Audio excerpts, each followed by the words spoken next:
নির্বাচন গ্রহণযোগ্য করতে সরকারকে এখনই তত্ত্বাবধায়কের মতো নিরপেক্ষ হতে হবে। প্রধান উপদেষ্টার সঙ্গে বৈঠকে বিএনপি। প্রশাসন থেকে ফ্যাসিস্টের দোসরদের অপসারণ দাবি। ভারতের সঙ্গে একটি চুক্তি ও কয়েকটি উন্নয়ন প্রকল্প বাতিল। পর্যালোচনা চলছে কয়েকটির। পাকিস্তানের সঙ্গে ভালো অর্থনৈতিক সম্পর্ক চায় সরকার, জানালেন উপদেষ্টা। বাড়ি ভাড়া 15% পুনর্নির্ধারণে আন্দোলন প্রত্যাহার এমপি ও শিক্ষকদের। ক্লাসে ফেরার ঘোষণা। নভেম্বরে মিলবে 7.5 অর্থ, বাকি অংশ আগামী বছরের জুলাইয়ে। বরগুনার মিন্নির মতো ত্রিভুজ প্রেমের বলি জবি ছাত্র জোবায়ের। টিউশন ছাত্রীর পরিকল্পনায় হত্যা করেন সাবেক প্রেমিক ও তার বন্ধু। স্বীকারোক্তির পর 3 জনই কারাগারে। এবং চিত্রনায়ক সালমান শাহর অপমৃত্যু এখন হত্যা মামলা। সাবেক স্ত্রী সামিরা, খলনায়ক ডন, ব্যবসায়ী আজিজ মোহাম্মদ ভাই সহ আসামি 11। সত্য উদ্ঘাটনের আশা পরিবার ও ভক্তদের।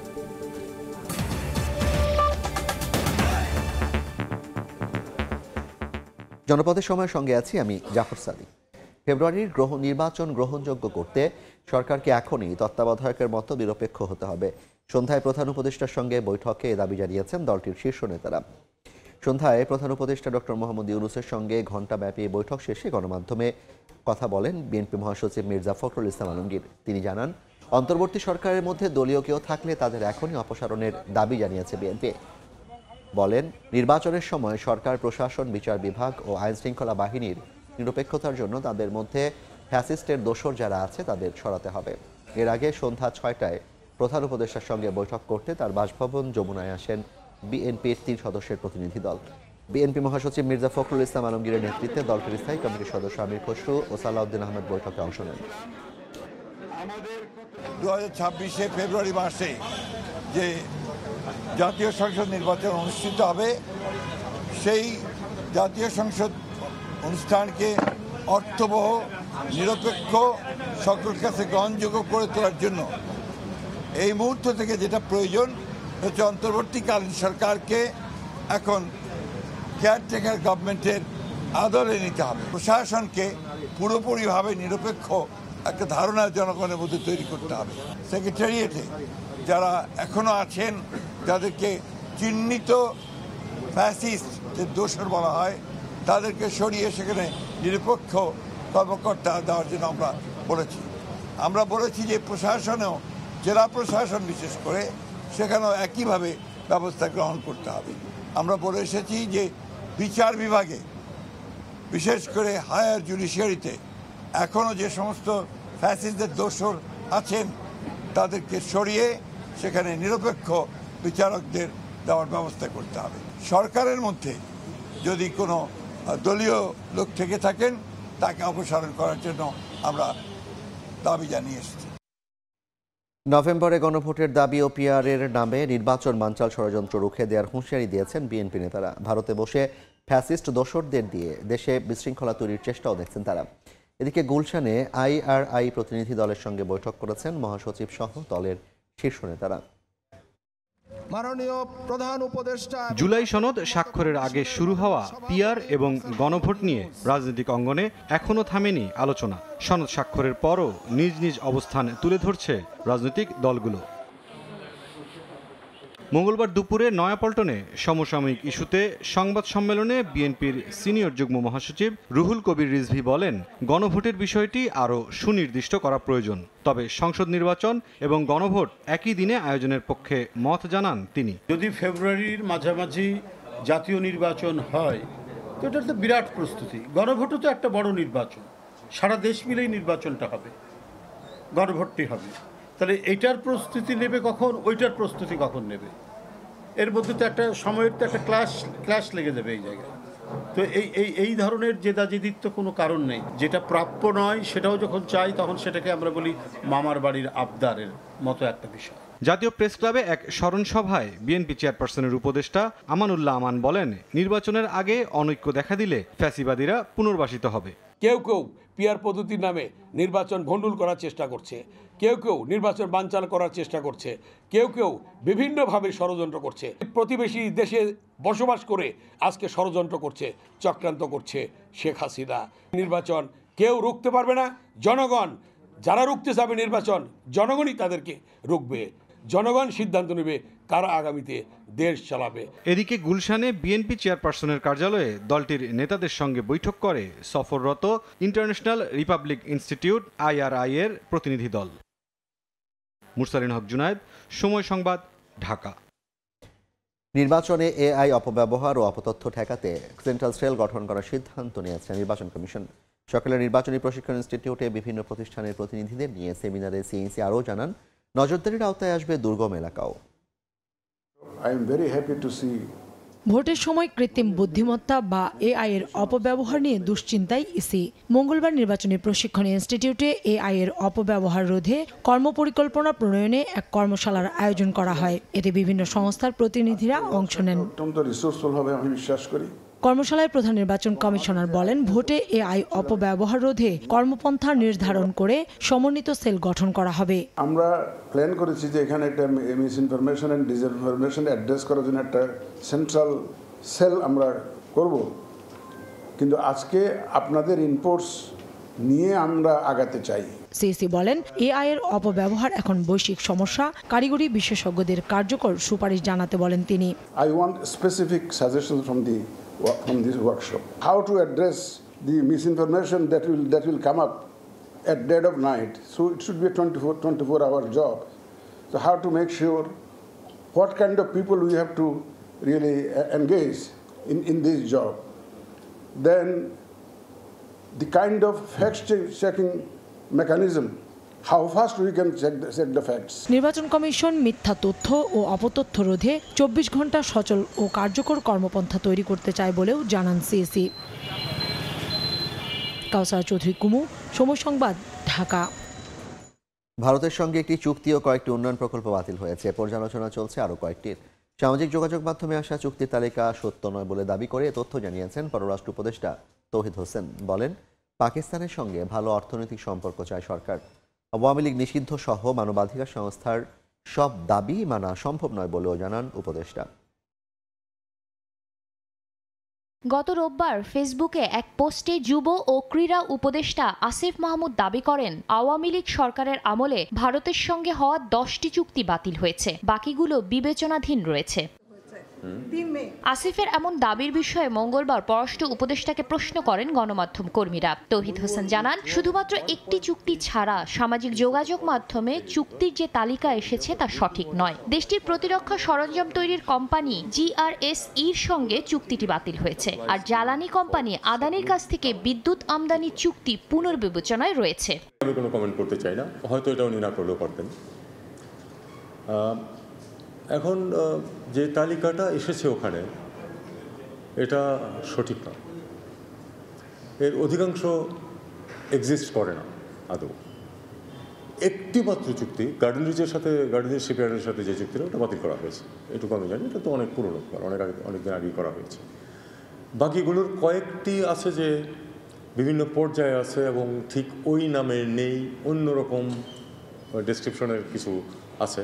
লাইন অফ ক্রেডিটের আওতায় যে প্রকল্পগুলি, সেগুলি আমরা বাতিল করার চেষ্টা করছি। এদিকে সোমবার আওয়ামী লীগের উপর থেকে নিষেধাজ্ঞা প্রত্যাহার, র্যাব বিলুপ্তি সহ বিভিন্ন দাবিতে 6টি মানবাধিকার সংগঠন খোলা চিঠি দেয় প্রধান উপদেষ্টাকে। এ নিয়ে প্রশ্নের জবাবে পররাষ্ট্র উপদেষ্টা বলেন, মানবাধিকার সংগঠনগুলোর সব দাবি মানা সরকারের পক্ষে সম্ভব নয়। আরেক প্রশ্নের জবাবে তিনি জানান, পাকিস্তানের সঙ্গে অর্থনৈতিকভাবে সম্পর্ক ভালো করতে চায় ঢাকা। পাকিস্তানের সাথে আমরা একটা স্বাভাবিক সম্পর্ক চাই, অর্থনৈতিক ক্ষেত্রে চাই যে পাকিস্তানের সাথে সহযোগিতা বাড়ুক। হিউম্যান রাইটস সংগঠনগুলো তাদের কাজ করবে, সরকারের পক্ষে তাদের সব কিছু মেনে নেওয়া কখনোই সম্ভব হবে না। অবশ্যই আমরা যখন কোনো মানবাধিকার নিয়ে যখন কোনো কনসার্ন আসে, সেটাকে আমরা বিবেচনায় নিই। উপদেষ্টা তৌহিদ হোসেন আরও জানান, ভারতের ত্রিপুরা সীমান্তে 3 জন বাংলাদেশি নিহতের ঘটনায় পররাষ্ট্র মন্ত্রণালয়ের চিঠির উত্তর এখনো দেয়নি ভারত। তিনি এই ঘটনায় দেশটির কাছে আবারও সুষ্ঠু তদন্ত এবং বিচারের দাবি জানান। সুষ্ঠু তদন্ত এবং বিচারিক প্রক্রিয়া চাই। শাতিলা শারমিন, সময় সংবাদ, ঢাকা। গুমের 2 মামলায় পরোয়ানাভুক্ত আসামিদের গ্রেপ্তার ও ট্রাইব্যুনালে হাজিরের দিন ধার্য রয়েছে বুধবার। গত 11 অক্টোবর সেনা সদরের এক ব্রিফিংয়ে জানানো হয়, পরোয়ানাভুক্ত সাবেক ও বর্তমান 15 সেনা কর্মকর্তাকে হেফাজতে নেওয়া হয়েছে। প্রসিকিউটর গাজী MH তামিম বলেছেন, আসামিরা হাজির না হলে আইন অনুযায়ী পত্রিকায় বিজ্ঞপ্তি দেওয়া হবে। সাংবাদিকদের প্রশ্নের জবাবে কথা বলেন এই প্রসিকিউটর। ওনারা আইনের প্রতি শ্রদ্ধাশীল হয়ে এই ওয়ারেন্ট অফ অ্যারেস্ট সম্পর্কে জ্ঞাত হয়ে ট্রাইব্যুনালে এসে হাজির হতে পারেন।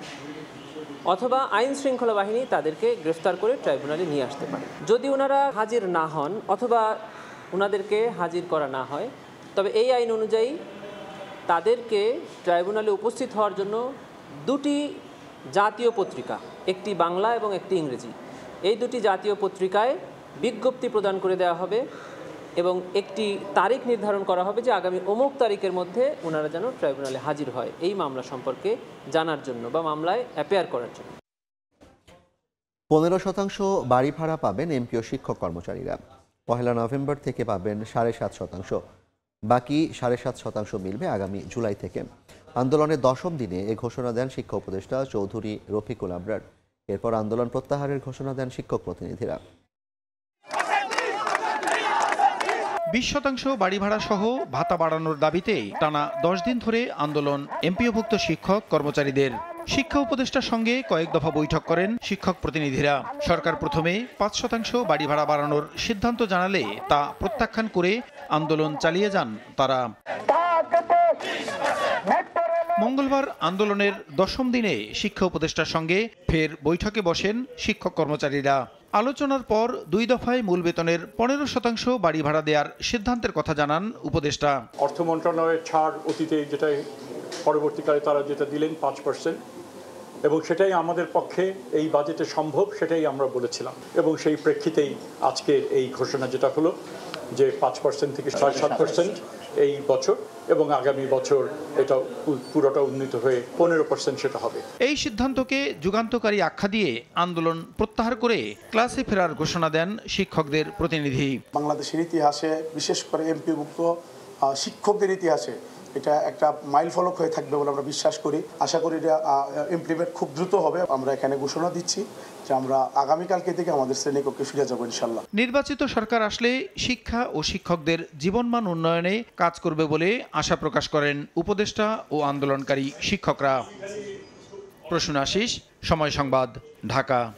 শাহের মৃত্যু রহস্য উদ্ঘাটনে নতুন মোড়। 29 বছর পর অপমৃত্যুর মামলাটি রূপ নিয়েছে হত্যা মামলায়। সাবেক স্ত্রী সামিরা, খলনায়ক ডন, প্রযোজক আজিজ মোহাম্মদ ভাই সহ 11 জনকে আসামি করেছেন সালমান শাহের মামা আলমগীর কুমকুম। তদন্তে সত্য উদ্ঘাটনের আশা পরিবার ও ভক্তদের। নীলা চৌধুরীর রিভিশন আবেদন মঞ্জুর করে অপমৃত্যুর মামলাটি হত্যা মামলা হিসেবে গ্রহণের নির্দেশ দিয়েছেন মহানগর দায়রা জজ আদালত। এরপরই পাল্টে যায় দৃশ্যপট। আদালতের আদেশের পর রমনা থানায় হত্যা মামলা দায়ের করেন সালমান শাহর মামা আলমগীর কুমকুম। সাবেক স্ত্রী সামিরাকে প্রধান আসামি করে 11 জনের নামে মামলা করা হয়। ব্যবসায়ী আজিজ মোহাম্মদ ভাই, চলচ্চিত্রের খলনায়ক ডন ও সালমান হত্যা মামলার আসামি। আদালত যখন আমাদের রায় দিয়েছেন আমাদের পক্ষে যে এটা আসলে একটা হত্যা মামলা, তার মানে এই 25 বছর তারা যে সময় ক্ষেপণ করেছেন এবং ভুল রিপোর্ট দিয়েছেন, যে সঠিকভাবে তদন্ত করেন নাই, সেটা আজকে প্রমাণিত হয়েছে। আদালতের শুনানিতে সাবেক স্ত্রী সামিরার বিষয়ে উল্লেখ করা হয়, ঘরে সিরিঞ্জ এবং ব্যাগে ক্লোরোফর্ম ওষুধ পাওয়া গিয়েছিল। শুধু তাই নয়, সালমান শাহর স্বজনদের অভিযোগ, ময়নাতদন্তের রিপোর্টে আত্মহত্যার কথা উল্লেখ থাকলেও সিবিআইয়ের তদন্তে পাওয়া তথ্যে আছে গড়মিল। এই মামলায় অজ্ঞাতনামা সহ 11 জনের নামে মামলা করা হয়েছে। সামিরা, আজিজ মোহাম্মদ ভাই, ডন ছাড়াও এই মামলায় অন্য আসামিরা হলেন Latifa Haque Lucy, David, Javed, Faruk, Ruby, Sattar, Saju ও রেজভি। 1996 সালের 6 সেপ্টেম্বর ঢাকার ইস্কাটনের বাসা থেকে সালমান শাহর মরদেহ উদ্ধার করা হয়। এরপর শুরু হয় দীর্ঘ তদন্তযাত্রা। এবার শুরু হলো নতুন তদন্তের অধ্যায়। প্রায় 29 বছর পর আবারও সত্য উন্মোচনে মুখিয়ে সালমানের পরিবার ও তার কোটি ভক্ত। ফারদিন মাঝহার, সময় সংবাদ, ঢাকা। রাজশাহী শিরোল স্টেশন থেকে ছেড়ে যাওয়ার সময় ঢালারচর এক্সপ্রেস ট্রেনের সঙ্গে দাঁড়িয়ে থাকা অতিরিক্ত 2টি বগির ধাক্কা লাগে। এতে লাইনচ্যুত হয় 3টি বগি। এতে রাজশাহী চাঁপাইনবাবগঞ্জ রুটে ট্রেন চলাচল বন্ধ রয়েছে, তবে স্বাভাবিক রয়েছে ঢাকা রাজশাহী রুটে ট্রেন চলাচল। রেলওয়ে বিভাগ জানায়, সন্ধ্যা 6:30টার দিকে চাঁপাইনবাবগঞ্জ থেকে ছেড়ে আসা Dhalarchar express train Rajshahi rail station হয়ে ঢালারচরের দিকে যাচ্ছিল। এ সময় স্টেশনে অতিরিক্ত দাঁড়িয়ে থাকা 2টি বগি হঠাৎ চলতে চলতে ঢালারচর এক্সপ্রেসের সঙ্গে ধাক্কা লাগে। এতে লাইনচ্যুত হয় 3টি বগি। 1 ঘন্টার চেষ্টায় ঢালারচর এক্সপ্রেস ট্রেনের লাইনচ্যুত বগিটি উদ্ধার করা হয়। দাঁড়িয়ে থাকা অতিরিক্ত লাইনচ্যুত বগি 2টি উদ্ধারে ঈশ্বরদী থেকে রিলিফ ট্রেন আনা হচ্ছে, তবে স্বাভাবিক রয়েছে ঢাকা রাজশাহী রুটের ট্রেন চলাচল। শিডিউল বিপর্যয়ে ভোগান্তিতে পড়েছেন যাত্রীরা। মহাসড়কের পাশে দাঁড়িয়ে থাকা ট্রাকের পেছনে আরেক ট্রাকের ধাক্কা। ময়মনসিংহে চালক সহ 2 জন নিহত হয়েছেন। এছাড়া ঝিনাইদহ ও যশোরে আলাদা দুর্ঘটনায় মারা গেছেন 2 জন। বিস্তারিত রিপোর্টে। ময়মনসিংহের ত্রিশালে মহাসড়কের পাশে দাঁড়িয়েছিল একটি মালবাহী ট্রাক। হঠাৎ আরেকটি মালবাহী ট্রাক ওই ট্রাকের পেছনে ধাক্কা দেয়। ঘটনাস্থলেই দ্বিতীয় ট্রাকের হেলপার আলামিন নিহত হয়। খবর পেয়ে ফায়ার সার্ভিস ঘটনাস্থলে উপস্থিত হয়ে আহত চালক রাশিদুলকে উদ্ধার করে উপজেলা স্বাস্থ্য কমপ্লেক্সে নিয়ে গেলে চিকিৎসক মৃত ঘোষণা করেন। এদিকে সকালে ভালুকা উপজেলার স্কয়ার মাস্টারবাড়ি এলাকায় কাভার্ড ভ্যান চাপায় এক বৃদ্ধের মৃত্যু হয়েছে। সকালে ঝিনাইদহ সদরের 5 মাইল এলাকায় সড়কের পাশে দাঁড়িয়েছিল ধান বোঝাই একটি ট্রাক। এ সময় পেছন থেকে একটি বাস নিয়ন্ত্রণ হারিয়ে ট্রাকটিকে ধাক্কা দেয়। ঘটনাস্থলেই ট্রাকের হেলপার মারা যান। খবর পেয়ে ঘটনাস্থল থেকে নিহতের মরদেহ উদ্ধার করে পুলিশ। পরে আহতদের সদর হাসপাতালে চিকিৎসা দেওয়া হয়। এদিন সকালে যশোরের অভয়নগরে ক্ষেত থেকে সবজি তুলে বাইসাইকেলে করে বাজারে নিয়ে যাচ্ছিলেন কৃষক আবুল কালাম খান। আলিপুর এলাকায় পৌঁছালে তাকে পেছন থেকে একটি ট্রাক চাপা দেয়। স্থানীয়রা তাকে উদ্ধার করে উপজেলা স্বাস্থ্য কমপ্লেক্সে নিয়ে গেলে চিকিৎসক মৃত ঘোষণা করেন।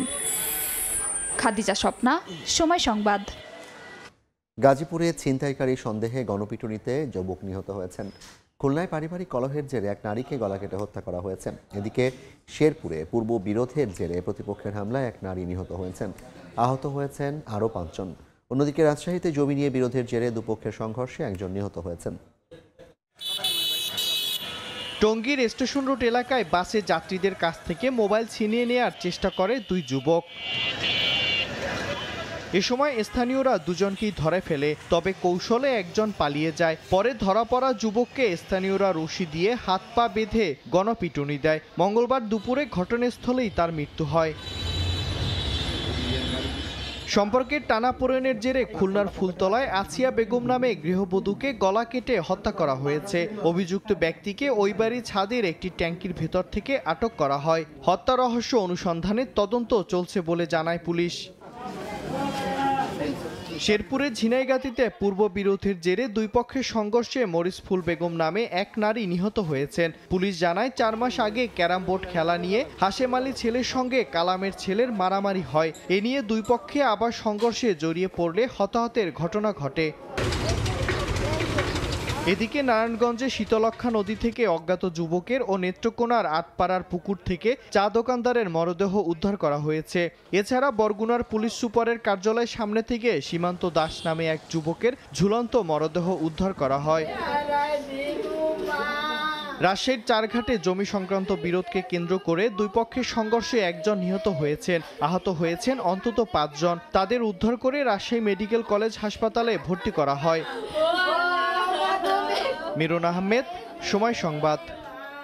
প্রজনন মৌসুমে সমুদ্র উপকূলীয় অঞ্চল ও অভ্যন্তরীণ নদ নদীতে মা ইলিশ রক্ষায় বঙ্গোপসাগরে অভিযান পরিচালনা করছে নৌবাহিনী ও মৎস্য বিভাগ। এ সময় ফিশিং বোট, বেশ কিছু জাল সহ 6 জেলেকে আটক করা হয়। প্রতিবেশী দেশ থেকে অবৈধভাবে মাছ ধরতে এসে আটক হচ্ছেন অনেকে। মৎস্য বিভাগ বলছে আহরণজনিত ত্রুটির কারণে উৎপাদন কমেছে ইলিশের।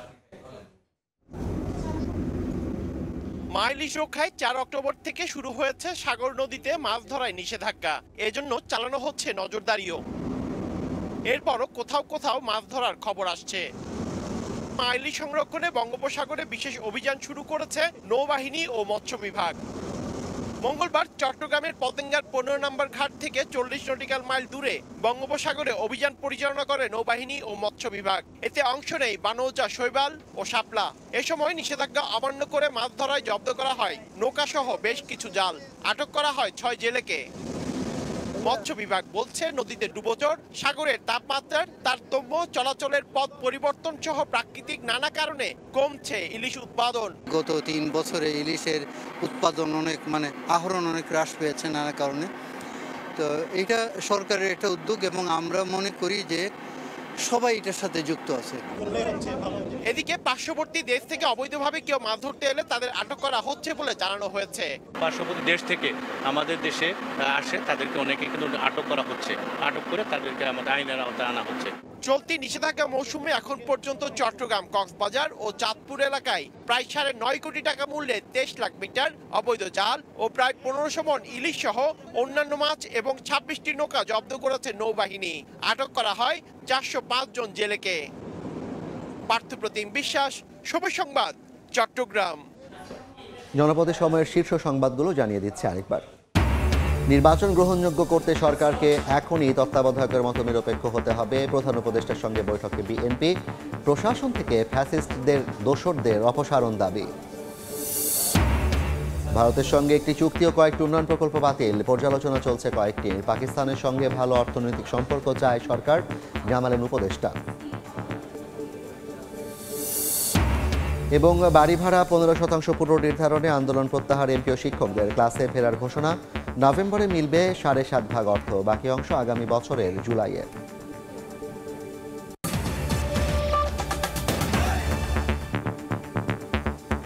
এই ছিল জনপদের সময়। এরপর রাতের সময় নিয়ে সঙ্গে থাকবেন সহকর্মী ইমদাদুল হক। যেমন আপনাকে ধন্যবাদ। রাতের সময় নিয়ে আসছি কিছুক্ষণ পর, সঙ্গে থাকুন সময়।